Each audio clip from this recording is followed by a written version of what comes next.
Hey everyone, we're going to wait until about 2 o'clock, wait a few more minutes for less for people to join in, and then we'll get started.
All right, everyone. It is 2 o'clock.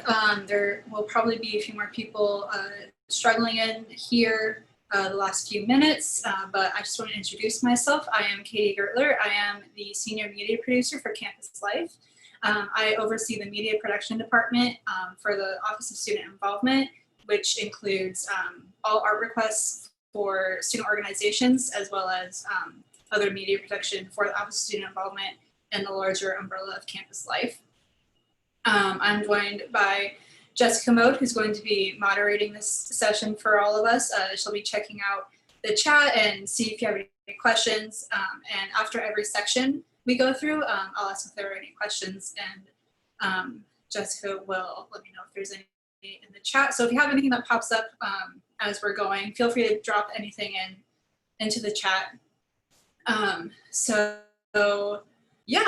I guess we'll go ahead and get started. Let's see. So welcome to Marketing for Your RSO, where you're going to explore various options and best practices for getting your event out there. And I just realized I forgot to share my screen. So I started the presentation without anyone really knowing it. All right, that's better. Okay, so Marketing for Your RSO. We're going to, again, just talk about best practices for getting your events and your actual RSO out there, and recruiting people to either join your organization or just promoting an event that you are putting on. So a basic overview of what we'll be talking about. I'm going to go through the art request submission process, which some of you may know how to do, some of you may not. If you've done this several times before, just hang in there. Maybe you'll learn something that you didn't really know before. We'll also talk about effective marketing tools, especially digital marketing, in a time where everything is digital right now. And we'll also talk about best marketing practices. So to start off, for the art request process, when you go to the art request submission like format, it's pretty simple. What I do to get there is just look up UMSL art request, and it's usually the first request or the first item that pops up on Google. The URL to get to it is kind of long and wonky, so you can't really type in like umsl.artrequest.edu or something like that. So when you get there and you go to submit new art request, you have to fill out a lot of different information, which I'm going to show you. So basically, this is the first thing that pops up when you go to submit your request. You want to fill out the event information, and this is pretty important for us to know who's putting this on, and also just like basic information of what you need. So you'll go ahead and select your student organization name. You'll type in your event name as well and your event date. And then you'll also select when your artwork is needed.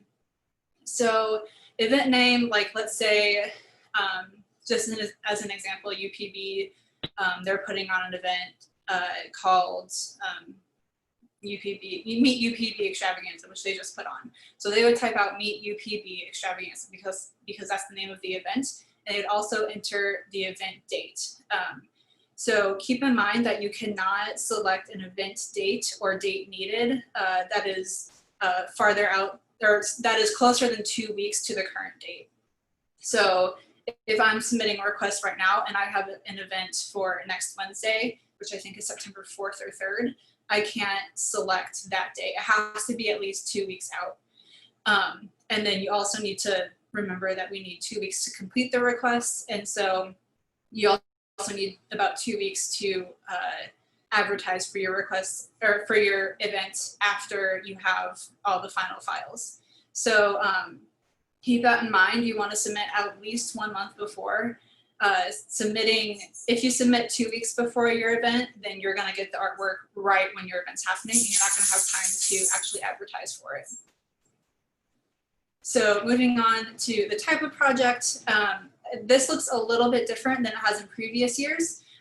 Due to low traffic on campus, we are not printing rotunda banners this semester, or at least until further notice. So those the options for MSC Rotunda and Rec Center Rotunda have been taken down. They will come back eventually, but right now we just couldn't justify printing those large banners when not very many people are going to see them.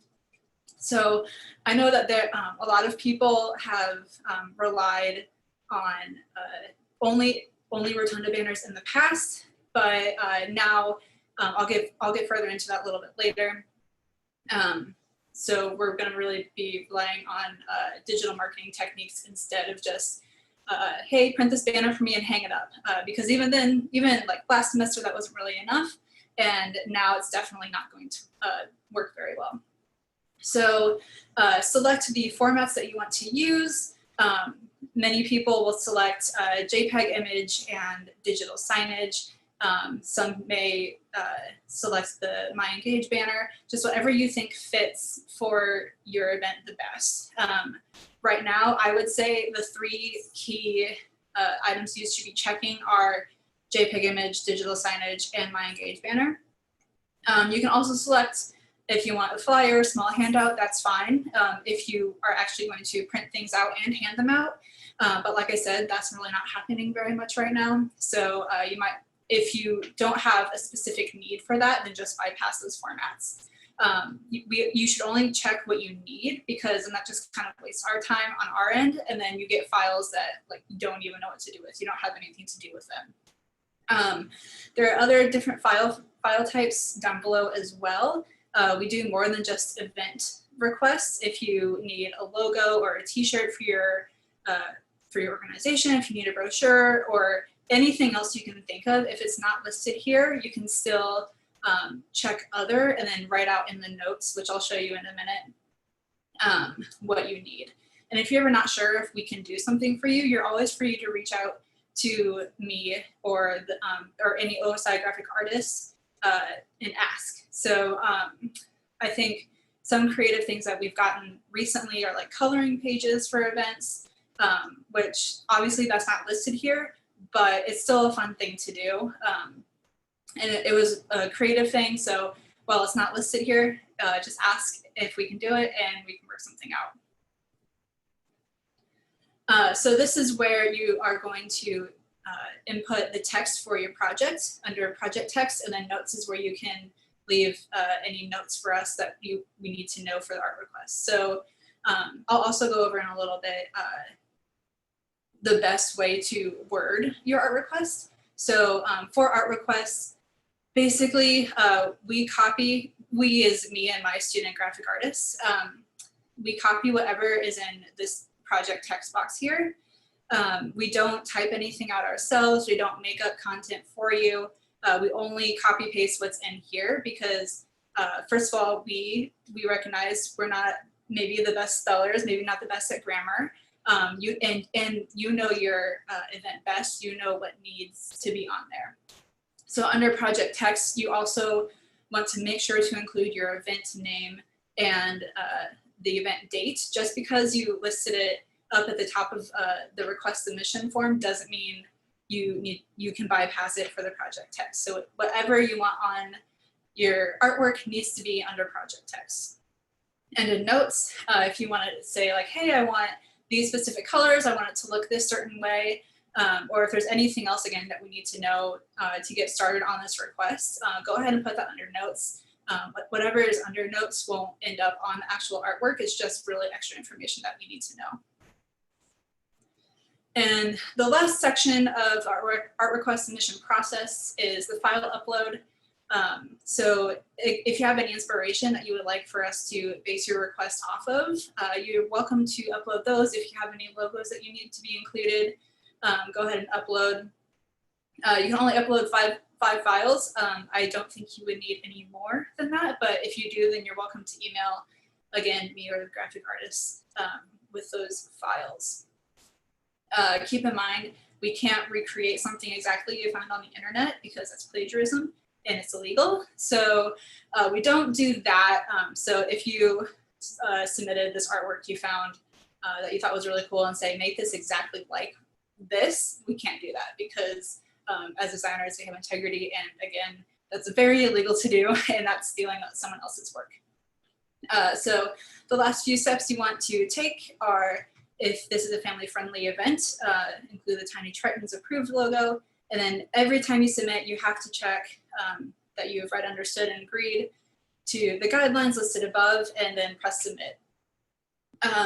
These pages time out after about 15 minutes, 10, 15 minutes of inactivity. So you don't want to fill out all your stuff and then leave it to sit for a while because you'll lose it. So I found that the best way to submit an art request is to type out what you need beforehand, especially for the project text and the notes, and then just copy paste into the form. So then you're not spending a ton of time and risking the session timing out. So like I said earlier, please submit your request at least 2 weeks before you want to start advertising, which should take an additional 2 weeks before your event. So that should be at least a total of 4 weeks before your actual event happens that you should be submitting art requests.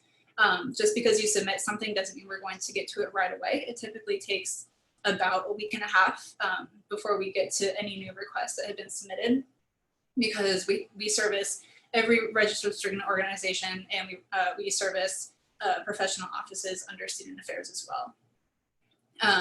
So again, if you want the artwork to look a certain way, that's totally fine. We always appreciate certain direction or certain creative direction. But like I said, we won't copy exactly what you submitted. So with that, are there any questions regarding the art request process or art request submissions? So Katie, we've got a couple. So do you all charge for your services? No, the art request submission process for everything is completely free. When we are printing rotunda banners, those are free, but again, we're not printing those right now. And the large posters are free for organizations as well. They're not free for departments. So if you say you're with the accounting club, you can't submit on behalf of the business department, if that makes sense. So if it's department or an office submitting a request, they have to pay. But for organizations, for student organizations, it's completely free. The only thing you would have to pay for is the printing of like an 8.5 by 11 flyer or a 4 by 6 little handout. But that's after the fact, and that's all on your own. Like I said, if you don't need it, don't request it.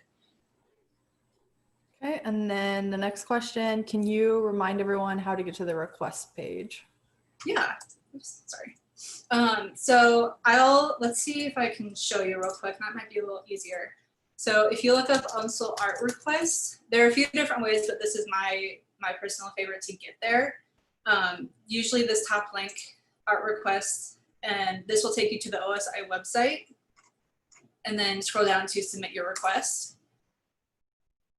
And then it will take you to a login page with your SSO ID and password. I'm already logged in, so I didn't go through that step, but this is the front page that you will see when you do that. Are there any other questions about the art request submission process? Looks like that's it in the chat right now. Oh, wait, sorry. So one more, if we do need to pay, will it tell us while filling out a request form, or will we receive an email? If you are with a department, then you won't receive anything like that. Like you won't get an email or anything. But like I said, like if you're a student organization, if you are submitting on behalf of the student organization, everything is completely free. And the only thing you have to pay for is the printing of a smaller format file. So to answer the question, no, there's no notification while you're filling out the request form that you need to pay, and you won't receive an email. But like I said, as long as you're submitting for the student organization, then you will never have to pay for anything from the media production department. All right, so we will move on to effective marketing tools. As I've already mentioned, it's not all about the rotunda banners, and we're not doing those this semester. So those are just completely out of the question as of right now. When we get those back online, the option to select a rotunda banner will be added back into the art request system. So you really want to rely on digital marketing techniques, especially right now. So you can't really like hand out flyers. You can't hang up flyers on a bulletin board and expect a lot of people to see them because there's not a lot of people on campus. So digital marketing techniques right now is kind of your best bet. So that includes a lot of social media, maybe some emails, utilizing My Engage especially. So social media is the big one that we're going to hit in just a minute. So there are the 3 programs we're going to cover are Instagram, Facebook, and Twitter. I'll talk about what each platform is best for and the target audiences that you're trying to reach with those. So with Instagram, it's huge. When I was growing up, it wasn't really a thing, and it's something that I've kind of had to adapt to. But it's at least my personal favorite platform for social media for personal reasons, for like personal usage. So Instagram is mostly lifestyle based. You use a lot of real photos, like in the moment kind of stuff. You don't, Instagram, you can share graphics, but those typically, in my experience of sharing from business pages, don't really reach as many people. People on Instagram are looking for real life instances, and that's why Instagram influencers are such a big thing, because people like to see other people's lives, especially when it's a life that they're not really leading right now. So you really want to build an audience and loyal followers by showing real life before, during, and after your event. So what that means is, say you have like an organization Instagram page and you're putting on an event and you really want to advertise for it. Don't just share the graphic and say, hey, come to our event, because that doesn't really speak to a lot of people. That it will only speak to the people who already are interested in going. And what you really want to be doing is not only just getting the word out there that you have an event, but also drawing people in who don't really know about your event or your organization yet. So show real life before, during, after your event. Maybe that looks like the planning process, like sharing a picture of you at your workstation or your computer, wherever you're working from, saying, hey, we're getting all this booked, we're doing all this, really excited to have you during the event. Maybe share a few stories on Instagram about what's going on. I know a lot of events right now just look like Zoom, and that's okay. You can get creative with what you post, or you can just share what's happening in the moment. And then after your event, it's always fun to share a recap of what happened, maybe like a screenshot of attendees on your Zoom event or something like that. But basically, you want to be showing real life. That's what people crave on Instagram, is they want to see what other people are doing. And the same goes for advertising for your student organization. What you want to be doing is reaching out to people who you think are interested in that and who maybe not know about it yet. So show real life, show about what life is like in your organization. Maybe you have someone from leadership share, like do a takeover on Instagram, show their life, or just talk about what the organization is like. So you want to curate images as well. This is more true when you're doing in-person events. But if you take just a ton of pictures at an event or at a meeting or something, and then save them up to post every once in a while, that's what curating is. It's kind of like at a museum. A museum will get all the best artwork that they can. And so what you're doing is looking for the best images, best videos, best anything that you can share. So that's what curating means. If you took a picture, like if I took a picture of this event right now as I'm presenting, and then I wouldn't have to share it to like the OSI Instagram right away. I could hold off a little bit, maybe in a few weeks or a few months, share it as just kind of a reminder, like, hey, we're having so much fun. Like we wish you could be in person, but for now, this is working great. So yeah, you don't have to, like, as soon as you take an image, you don't have to share it. You can save it up for later. The first 9 on Instagram is really important as well, which I will go over in a second. It's basically the first 9 images that you see on an Instagram page, like when you go to look at a new page. So again, I'll go over that in a second, but for now, let's talk about content buckets. Content buckets are basically like different categories that you can post.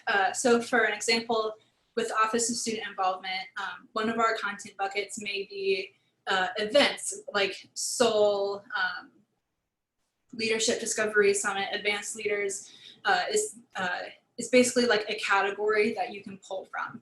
Another content bucket may be like our staff's personal lives. Over the spring and summer, we shared pictures of our staff working from home and like our staff's pets and stuff they're doing. And then another content bucket could be like the vlogs that OSI was doing for a while and will continue to do.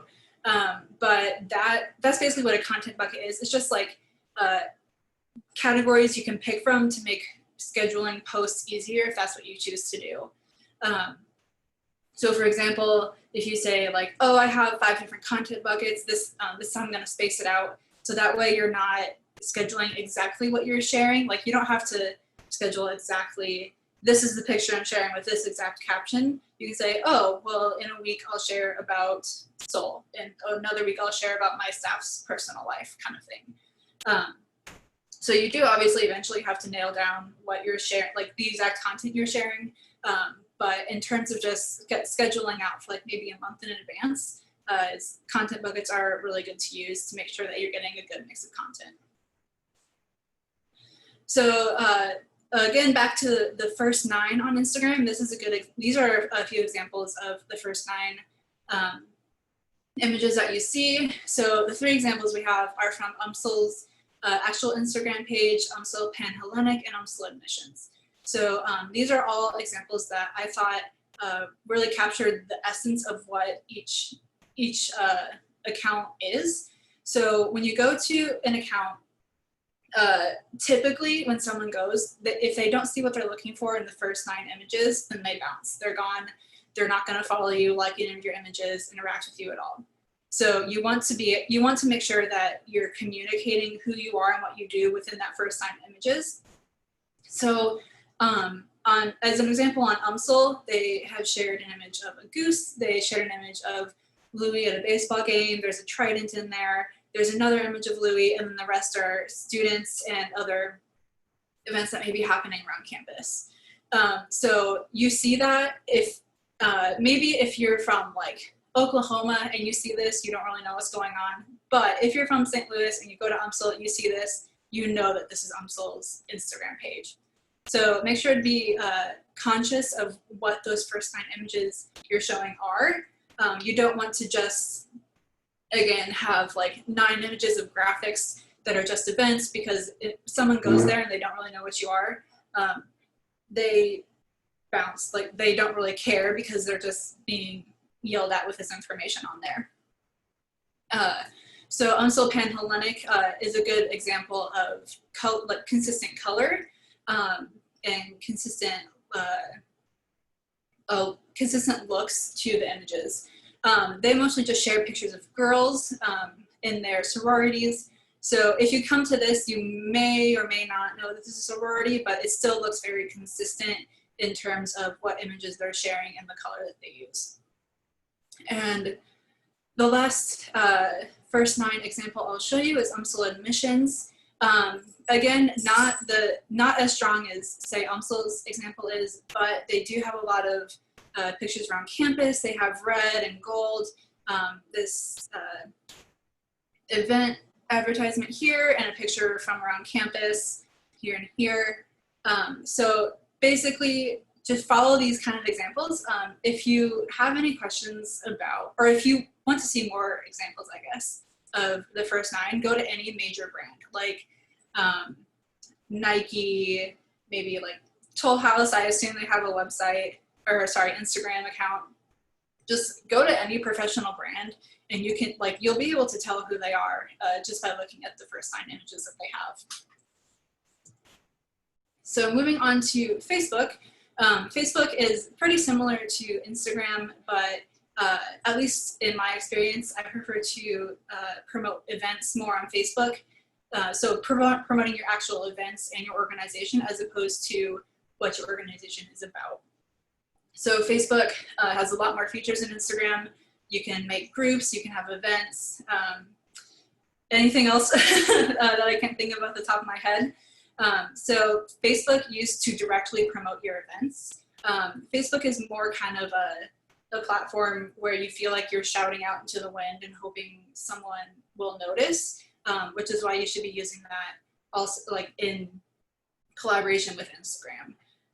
So getting people to go from one platform to the other is a really good strategy. So maybe like on Facebook say, hey, let's follow us on Instagram, or on Instagram say find us on Facebook, so that you're combining the use of all of these different platforms. So Facebook is more a better place to share more information, graphics, videos, anything that you have that may not fit well into Instagram's aesthetic.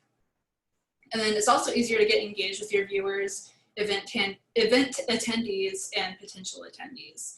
So again, Facebook is more of a promotional platform than Instagram is. Instagram is better for getting connected directly with your followers. And Facebook is more of like, hey, we're advertising everything right here, so pay attention to us kind of thing. And Twitter is the last platform that I'll go over right now. So Twitter is more in the moment, and it's good to communicate and interact with people at any time. So let's say on like Facebook or Instagram, if you're posting 3 or 4 times a day, people get really annoyed and will probably unfollow you. So on Twitter, that's a really easy place to do that. Like share any thoughts you have, maybe live tweet an event that you're doing, interacting with people. Twitter it's obviously easier to go out and like find someone's thoughts and respond to them, or create a thought of your own and have people find it and respond to you as well. So the best marketing practices, sorry, I jumped ahead of myself. Are there any questions about social media or the use of any of these 3 platforms? Doesn't look like we currently have anything in the chat, but feel free to throw stuff in there, guys. All right. Well, then I'll just move on to best marketing practices since I was already getting ahead of myself. And if you have any questions about social media, we can answer those at the end. So best marketing practices, you really want to effectively develop content for an art request that you're submitting. Again, art requests are for events, they're for t-shirt designs, they're for any collateral pieces that your organization may need, whether it's printed or digital. So in order to effectively develop content for an art request, you always want your event title, your event date, event location, and event time. So if you leave any of those out, I'm not going to include it, or I'm not going to chase you down and say, hey, you need these, because it's just kind of your responsibility to include them. And I'm also working on like maybe 2 or 3 art requests in a day, and sometimes I forget to check that kind of stuff. So it's really up to all of you to make sure that's present and on there. When you're actually developing the content for your art requests, you really want to spread out your information. If you submit like in a paragraph form, like if you have this beautiful, well-written 4 or 5 sentence paragraph, it looks beautiful, like it reads so eloquently. I can't really do much with that, because in art requests or for an event artwork, I can't do much just with a paragraph that flows very well. You may be a beautiful writer, I mean, you probably are, but I can't do much with that when designing. So you really want to spread out your information. And I'll show examples of how information was spread out on separate art requests. So these are requests that we did last year. So for an example, a seat at the table, this was submitted with a lot of information on it and a lot of like paragraph-y structured information. So if you were to submit this and said, come join us at a seat at the table, exploring Black women's experiences and leaderships and professional pursuits. The event is on March 17th, 2020 with a time, blah, blah, blah, blah, blah. You don't want to be submitting that. You just submit a seat at the table, March 17th, 2020, 11:30 to 1:30, that kind of format. And even like this quote here that was shared was a separate information from, you know, the paragraph, if that makes sense. And honestly, sometimes less is more for an art request. Like with Lavender graduation, you have the event title, event date, and then the basic information down here, and then a small blurb about what it is. You can include that if you want to. You don't have to. And then another good example is ABC's karaoke night. They just submitted very basic information that is needed. If you need more information on a request, that's totally fine. Just try to consider what your event is and how much information really needs to be shared on like an image. Because remember, when you get this, like if you're sharing like this karaoke night image on Facebook, it's not very accessible as well, because obviously if you have a flat graphic If you have a flat graphic, it's not accessible. Like someone with a visual impairment may look at this or try to look at it and not be able to read it. So also you want to make sure that you're including accessible information within the caption, because like the automatic readers on computers, I'm really sorry if I'm getting that wrong, but it's really difficult. Like they can't pick out this Friday, November 15th, 2019 information off there because it's not live text. So let's see.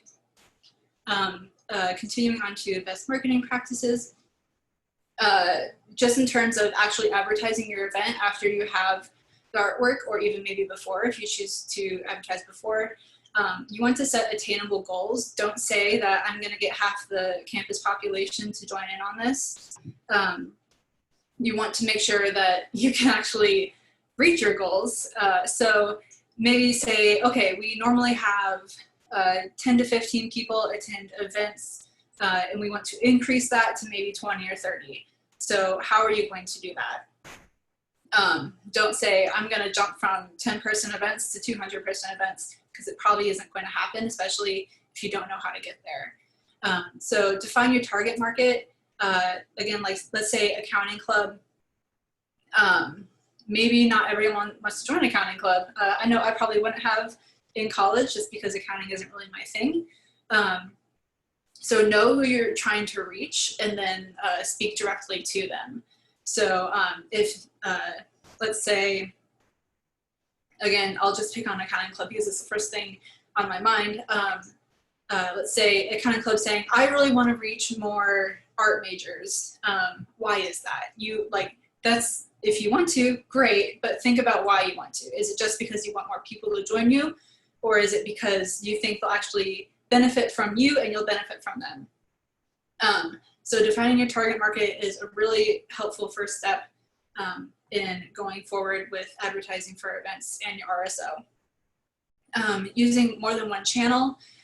Again, utilize a combination of Facebook, Twitter, Instagram, TikTok if you're doing that. TikTok is definitely big right now, but to be honest, I don't know much about it, or I don't know enough about it to speak on it. You all probably know more about it than I do. So make sure that you're using a combination of different platforms and that you're not limiting yourself to just one, like on Instagram, say, or Facebook. And then combining online and offline marketing strategies.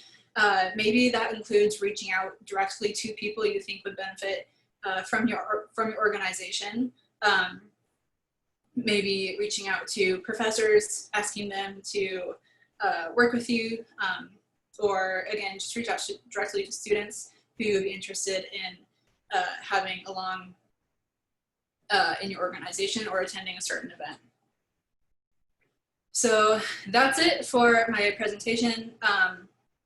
If you have any questions, feel free to drop them in the chat. If you want me to go over anything, let me know. So basically, art requests are a pretty simple thing, at least to me they are, but I know that they can be a little overwhelming to some people, especially marketing, when you've been doing it as long as I have. It just kind of comes naturally, so I forget that some people may not know what they're doing, or they may need a little extra guidance. So does anyone have any questions? Feel free to just say them out loud or drop them in the chat, and Jessica will go over those.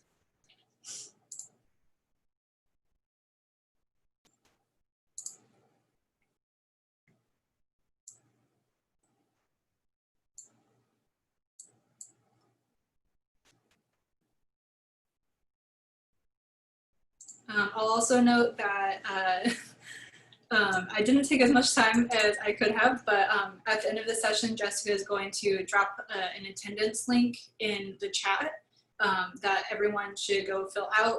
That's how you're going to actually get credit for attending this session.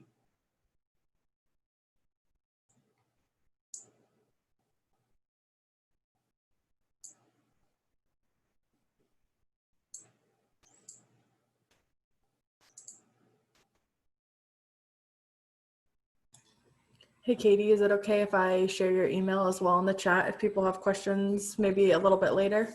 Yeah, that'd be great. You're welcome to reach out to me at any time, and I'll answer any questions you have. Again, if you have any questions about like what we can do as for the media and production department for your organization in terms of art request or design, I'm always happy to chat about those kind of things. So if there aren't any questions, again, feel free to reach out to me anytime. But I guess we can start signing off. Make sure, again, that you fill out that attendance form. You're not going to get credit for your organization if you don't. So make sure to get that in the chat that Jessica just dropped in. So thank you, everyone, for attending. And oh, there's a question. Was there one of these attendance forms in the morning session? That is dependent on if the person from the morning session, oh wait, no. There was. I'm sorry, I got that mixed up, sorry. Got that mixed up with session A instead of the morning session. So you'll need to probably reach out to whoever presented that session so they can verify on the back end that you were actually there. So go ahead and reach out to whoever your presenter was and they can verify and then send you the link. Oh, hey, Jessica, I got a question. I was in your presentation started at 1. I didn't notice that I need to fill out a form. Was there a form as your presentation for attendance? Yes, there was in my chat. Send me an email and I'll double check that you were in there and we can fill out that form from there. Okay, so may I have your email here or? Sure, I'll type it in the chat. Okay, thank you. And about the morning, the discussion panel, was there a form for me to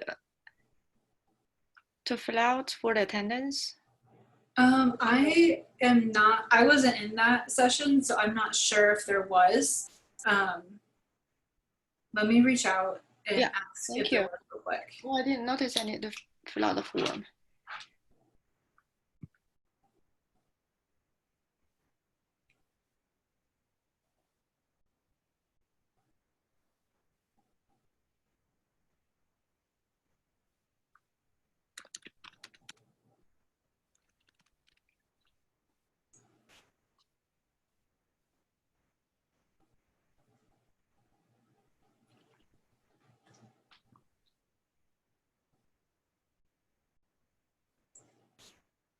Okay, so Kevin said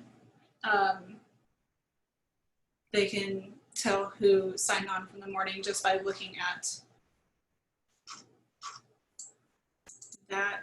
I just messaged and asked if that is true, so we will let you know. Sorry about that confusion, everyone. Okay, thank you.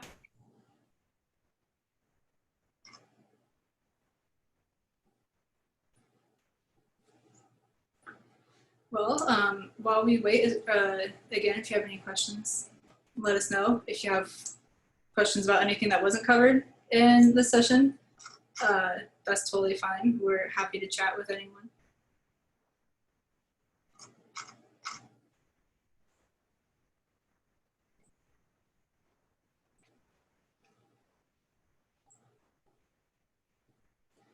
All right, there was not an attendance form for the morning webinar session. They can just get that from who attended on Zoom. So no, you don't have to fill anything out for the morning session. Okay, thank you, good to know. Yep, no problem. Well, thanks everyone for coming. I hope you all have a great afternoon. And anytime you need anything, just let us know.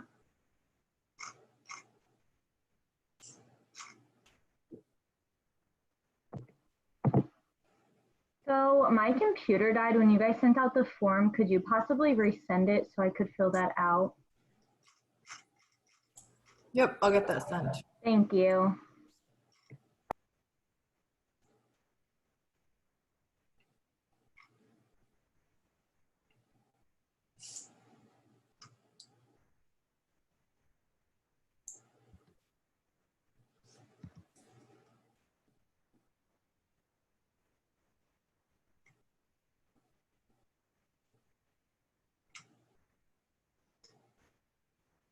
Roberto, if you're still on, I just saw your question.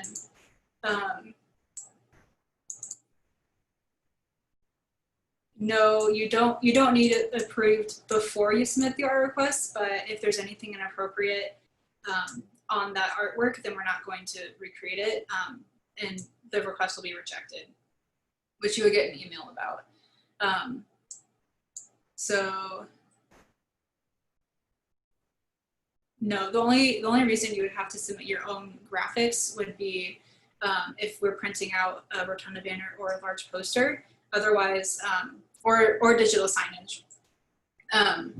Otherwise, you could just share away on online or anywhere else that you're sharing with those graphics that you have.